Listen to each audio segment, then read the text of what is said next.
Okej, powiedz teraz, na co skoczysz? Skoczę Na fikołka. na fikołka. Pokaż, jaki to jest skok na fikołka. No, dawaj tu. Skok na fikołka się szykuje. O, z obrotem.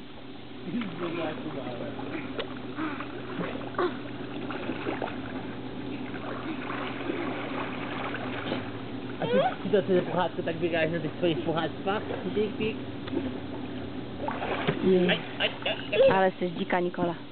Teraz będzie skok na co? Na puchactwa. Skok na... Na to. No nie wiem, ty mi... Ja zrobię, pokażę. No, jak to się nazywa? O!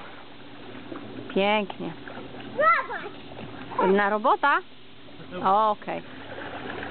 I teraz jaki jeszcze umiesz? Jeszcze robot. Jeszcze robot? Pokaż, jak jest na robota, no.